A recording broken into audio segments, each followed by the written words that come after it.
श्रीमद भागवत महापुराण स्कंद पहिला। शौनकादी ऋषींचा सुतांना प्रश्न। या विश्वाचा जन्म परमात्म्यापासून होतो। हे विश्व त्याच्याच आधारावर चालते आणि त्याच्यातच नाहीसे होते।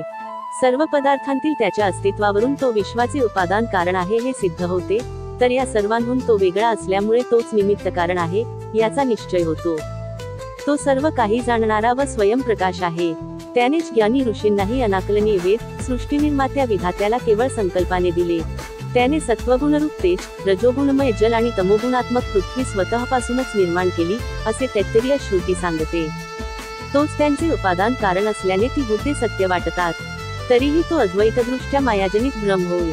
जसे सूर्यप्रकाशावर मृगजळ, पाण्यावर काच किंवा काचरूप मातीवर पाणी वास्तविक नसूनही अधिष्ठान सत्तेमुळे सत्य वाटते, तसेच परमात्म सत्तेमुळे विश्व सत्य वाटते।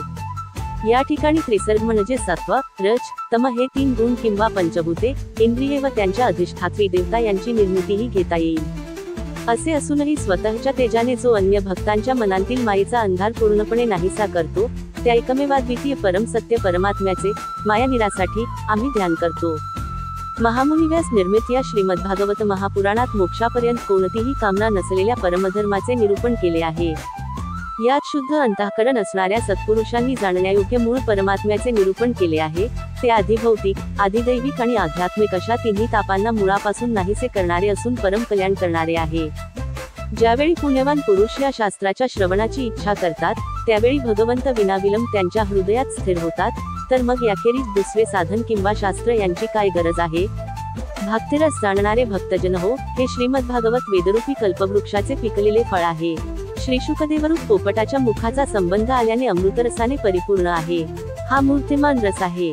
जोपर्यंत शरीरात प्राण आहे तोपर्यंत किंवा मनाचा लय होईपर्यंत या दिव्य भगवत रसाचे पृथ्वीवर वारंवार पान करीत रहा। कथेचा प्रारंभ। भगवान विष्णू आणि देवता यांचे परम पुण्यमय ठिकाण असलेल्या नैमिषारण्यात एकदा शौनकादी ऋषींनी भगवत प्राप्तीच्या इच्छेने 1000 वर्षापर्यंत चालणाऱ्या एका मोठ्या यज्ञाचे अनुष्ठान केले। एक दिवस या ऋषींनी प्रातःकाली अग्निहोमादिक नित्यकर्मे आटोपून सुतांचे पूजन केले आणि त्यांना एका उच्चासनावर बसवून मोठ्या आदराने प्रश्न केला। ऋषी म्हणाले, सुत महोदय, आपण निष्पाप आहात।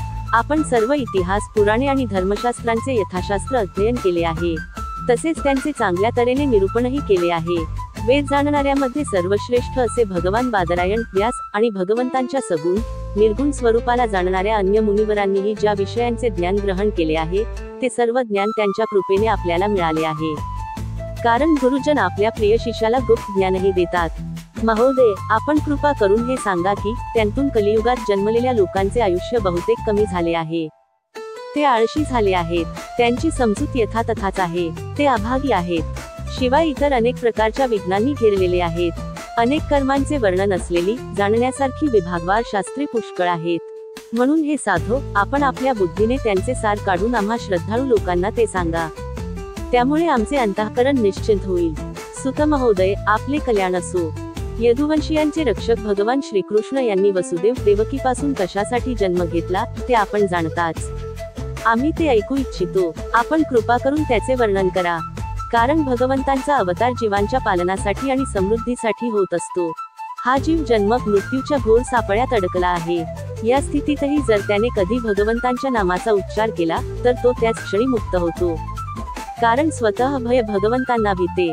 भगवंतांना शरण गेल्यामुळे परम शांत झालेले मुनिजन केवळ स्पर्शानेही जीवांना ताबडतोब पवित्र करतात। त्याऐवजी गंगाजल पुष्कळ दिवस सेवन केल्यानंतरच मग कोठे पवित्र करते। असे पुण्यात्मे भक्त ज्यांच्या लीलांचे गुणगान करतात, त्या भगवंतांचे कलियुगाचे दोष हरण करणारे पवित्र यश, ज्याला आत्मशुद्धीची इच्छा आहे, असा कोणता मनुष्य श्रवण करणार नाही। ते आपल्या लीलांनीच अवतार धारण करतात। नारदादी महात्मा पुरुषांनी त्यांच्या औदार्यपूर्ण कर्मांचे वर्णन केले आहे। आम्हा श्रद्धाळूंसाठी आपण त्यांचे वर्णन करावे। अहो बुद्धिमान सूत, सर्वसमर्थ प्रभू आपल्या योगमायेने स्वच्छंद रीतीने लीला करतात। आपण त्या श्रीहरींच्या मंगलमय अवतार कथांचे आता वर्णन करा। रसज्ञ श्रोत्यांना पावलापावलागणिक भगवंतांच्या लीलांमधून नवनवीन रसांचा अनुभव येत असल्याने ते ऐकून आमची कधीच तृप्ती होत नाही। भगवान श्रीकृष्णांनी गुप्त राहून मनुष्यरूपाने बलरामासहित असे काही पराक्रमही केले की जे सामान्य मनुष्य करू शकणार नाही। कलियुग आले आहे असे जाणून या वैष्णव क्षेत्रात आम्ही दीर्घकाळ चालणाऱ्या सत्राचा संकल्प करून बसलो आहोत। त्यामुळे श्रीहरींची कथा ऐकण्यासाठी आम्हाला पुष्कळ वेळ आहे। हे कलियुग अंतःकरणातील पवित्रता आणि शक्तीचा नाश करणारे आहे. यातून पार होणे कठीण आहे. ज्याप्रमाणे समुद्र पार करणाऱ्याला नावाडी मिळावा, त्याप्रमाणे कलियुगातून पार पडण्याची इच्छा करणाऱ्या आम्हाला ब्रह्मदेवाने आपली भेट घडवून दिली आहे. धर्मरक्षक, ब्राह्मण भक्त असे योगेश्वर भगवान श्रीकृष्ण आता स्वधामाला गेल्यानंतर धर्म कोणास शरण गेला, हे आपण सांगावे. अध्याय पहिला समाप्त.